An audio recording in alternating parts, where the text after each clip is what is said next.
Many people know him as one of the visionaries of modern-day Zionism, but few know the parts of Theodor Herzl's story that are universal examples of what we all seek: self-discovery, vision, and perseverance.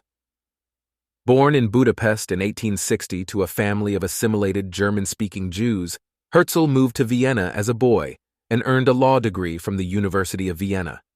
Herzl aspired to follow the footsteps of Ferdinand de Lesseps, builder of the Suez Canal, but did not succeed in the sciences, and instead developed a growing enthusiasm for poetry and humanities.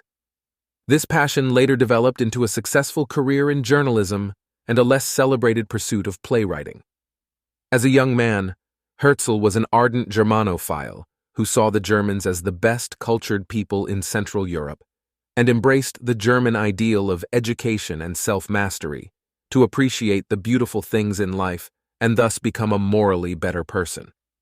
Herzl believed that through such education and self-mastery, Hungarian Jews such as himself could shake off their shameful Jewish characteristics, caused by long centuries of impoverishment and oppression, and become civilized Central Europeans, a true cultured person along the German lines. As Herzl wrote himself, he had long ceased to trouble his head about his Jewish origin or about the faith of his fathers, and his material circumstances were satisfactory enough. He was making an adequate living and, in his words, fortunate enough to have a vocation in which he could create according to the impulses of his heart. But then the age-old anti-Semitism reasserted itself under a fashionable slogan across Europe. Like many others, he believed that this movement would soon subside, but instead of getting better, it got worse. Although Herzl was not personally affected by it, the attacks pained him anew each time, until he realized that it was leading to a catastrophic persecution of the Jews. Though Herzl was inspired by the plight of Jews in Europe, his writings presented the Jewish question as a universal one. The Jewish question exists wherever Jews live in perceptible numbers, he wrote in a pamphlet called The Jewish State, adding, "Where it does not exist, it is carried by Jews in the course of their migrations. We naturally move to those places where we are not persecuted, and there our presence produces persecution. This is the case in every country, and will remain so, even in those highly civilized, for instance France, until the Jewish question finds a solution on a political basis. The unfortunate Jews are now carrying the seeds of anti-Semitism into England. They have already introduced it into America." But Herzl's critique of the Jewish condition ran deeper. Even Jews living in physical safety were in an intolerable position, he believed, because they had given up their dignity and honor in leaving the identity and traditions of their forefathers. As he wrote in another essay, "The atrocities of the Middle Ages were unprecedented, and the people who withstood those tortures must have had some great strength, an inner unity which we have lost. A generation which has grown apart from Judaism does not have this unity. It can neither rely upon our past nor look to our future. That is why we shall once more retreat into Judaism and never again permit ourselves to be thrown out of this fortress. We shall thereby regain our lost inner wholeness and along with it a little character, our own character, not a Morano-like borrowed untruthful character, but our own." This secret psychic torment had the effect of steering him to its source, precisely his Jewishness. According to Herzl, he experienced a change that he might never have in better days because he had become so alienated. He began to love Judaism with great fervor. At first he didn't fully acknowledge this mysterious affection, but finally it grew so powerful that his vague feelings crystallized into a clear idea to which he gave voice. The thought that there was only one way out of this Jewish suffering, namely, to return to Judaism, Herzl wrote. The conventional view has it that Herzl was deeply influenced by the trial of Alfred Dreyfus, a French Jewish army captain falsely accused of treason in 1894. The case, which has come to be seen as a textbook example of enduring European hostility toward Jews, unfolded when Herzl was the Paris correspondent for a Viennese media outlet. However, later scholars have suggested that Herzl's transformation occurred earlier, and that he played up the impact of the Dreyfus affair on his thinking only to win support for his political goals. It was anti-Semitic demagogue Karl Lueger's rise to power in Vienna in 1895 that seems to have had a greater effect on Herzl, before the Dreyfus campaign had fully emerged. It was at this time that Herzl wrote his play The New Ghetto, which shows the ambivalence and lack of real security and equality of emancipated, well-to-do Jews in Vienna. The protagonist is an assimilated Jewish lawyer who tries unsuccessfully to break through the social ghetto enforced on Western Jews. Around this time, Herzl grew to believe that anti-Semitism could not be defeated or cured, only avoided, and that the only way to avoid it was the establishment of a Jewish state. Beginning in late 1895, Herzl wrote The State of the Jews, which was published 1 year later to immediate acclaim and controversy.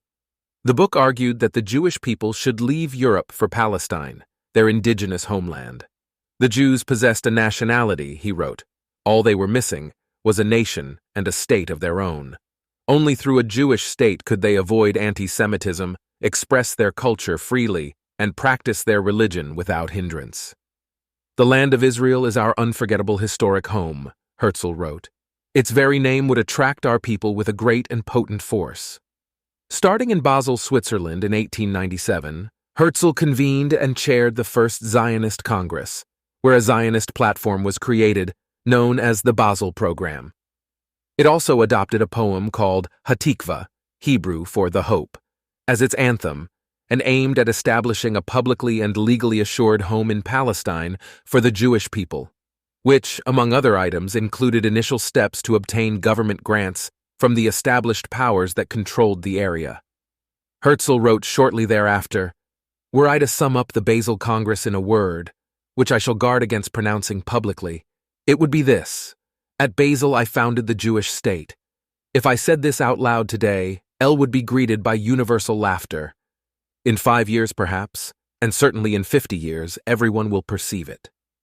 Herzl considered anti-Semitism to be an eternal feature of all societies in which Jews lived as minorities, and that only a separation could allow Jews to escape eternal persecution. "Let them give us sovereignty over a piece of the earth's surface," he wrote, "just sufficient for the needs of our people, then we will do the rest." Herzl began large-scale political campaign activity in Europe on behalf of the supreme Zionist goal, a Jewish state, prodded by the success of the First Zionist Congress.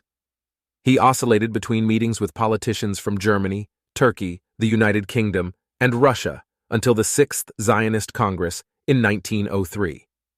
There, Herzl proposed Uganda as a solution for the Jewish state, which created a massive rift between Western and European Jews, and ultimately led to his demise.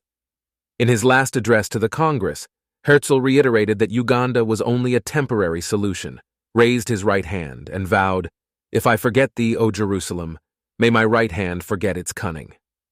Herzl passed away 1 year later, at age 44. After World War II and the destruction of Jewish life in Central and Eastern Europe, Zionism was eventually successful in establishing the State of Israel on May 14, 1948, as the homeland for the Jewish people.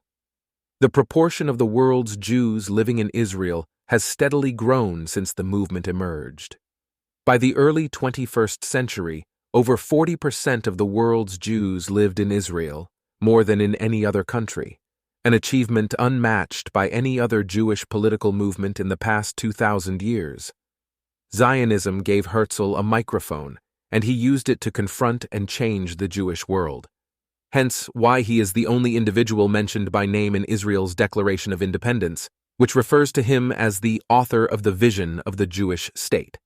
He tested the concept of a Jewish state for all of us, through his fearlessness, through moments of doubt, of love, of frustration. The path to change is never linear. Herzl did all this not just for his children, but for the children of his dreams.